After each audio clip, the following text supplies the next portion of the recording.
Hello, hi. ഇത് മനസ്സിനകത്തൊരു സങ്കടമുള്ള ഒരു കാര്യമാണ്. അങ്ങനെ ചിന്തിച്ചപ്പോൾ കയറി വന്നതാണ്. അത് നിങ്ങളോട് പറയണമെന്ന് വിചാരിച്ചില്ല.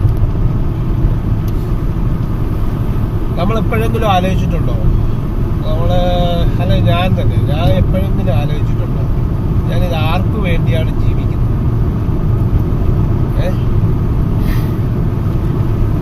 അപ്പോൾ ആർക്ക് വേണ്ടിയാണ് ജീവിക്കുന്നതെന്നുള്ള ചിന്ത ഇങ്ങനെ ഓടിക്കൊണ്ടിരിക്കുന്ന സമയത്ത് വേറെ പലതും മറന്നിട്ട് ഞാൻ എപ്പോഴും പറയുന്നത് എൻ്റെ വീട്ടുകാർക്ക് വേണ്ടിയാണ്, മറ്റുള്ളവർക്ക് വേണ്ടിയാണ്, എൻ്റെ വീട്ടുകാരെ സംരക്ഷിക്കാൻ വീട്ടുകാർക്ക് വേണ്ടിയാണ് ജീവിക്കുന്നതെന്നുള്ളൊരു ചിന്ത എൻ്റെ മനസ്സിനകത്ത് ഇങ്ങനെ, ആ ചോദ്യത്തിനുള്ള ഉത്തരമായിട്ട് ഞാനത് പറഞ്ഞു കഴിഞ്ഞു. അങ്ങനെ കുറേ കാലം കഴിഞ്ഞു പോകുമ്പോൾ നമ്മൾ അറിയാതെ തന്നെ നമ്മൾ ഓരോരോ കാര്യങ്ങളിലേക്ക് ചെന്നെത്തിപ്പെടും. അവിടെ നമ്മളെ കൊണ്ട് ആവശ്യമുള്ള കാര്യങ്ങൾ അവിടെ ചെയ്ത് തീർക്കാൻ കഴിഞ്ഞ് നമ്മളത് ചെയ്തു കൊടുക്കും. അത് കഴിഞ്ഞ് വീട്ടിൽ വരുമ്പോൾ വീണ്ടും അതേപോലെ വേറെ സ്ഥലങ്ങളിലേക്ക് പോകുന്നു, വേറെ കാര്യങ്ങളൊക്കെ നമ്മൾ ചെയ്തു കൊടുക്കുന്നു, തിരിച്ചു വരും. അപ്പോഴും നമ്മൾ വീട്ടുകാരുടെ കൂടെ തന്നെയാണ് ജീവിക്കുന്നത്. വീട്ടുകാർ നമ്മളോട് ഉണ്ട്, അച്ഛൻ, അമ്മ, സഹോദരങ്ങൾ എല്ലാവരും നമ്മളെ കൂടെ തന്നെയാണ്.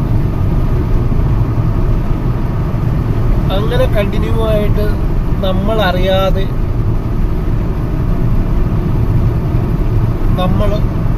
അല്ലെങ്കിൽ ഞാൻ ചിലവർക്ക്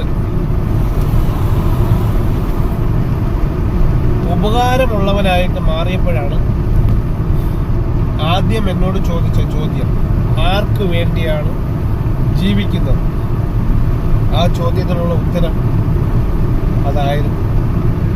ഇതായിരുന്നു. കാര്യം, നമ്മൾ ജീവിക്കുമ്പോൾ നമ്മൾ അറിയാതെ നമ്മളിലേക്ക് കടന്നു വരുന്ന ഒരുപാട് കാര്യങ്ങൾ നമ്മൾ ചെയ്തു കൊടുക്കാൻ, പല രീതിയിലുള്ള സഹായങ്ങളാവാം, മറ്റു കാര്യങ്ങളൊക്കെ ആവാം, നമ്മളെ കൊണ്ട് ചെയ്തു കൊടുക്കാൻ, നല്ല കാര്യങ്ങൾ ചെയ്തു കൊടുക്കാൻ കഴിയുന്നുണ്ടെങ്കിൽ അതിനു വേണ്ടിയാണ് നമ്മൾ ജീവിക്കുന്നത് എന്ന് ഉള്ള ചിന്ത മനസ്സിനകത്ത് ഉണ്ടായി.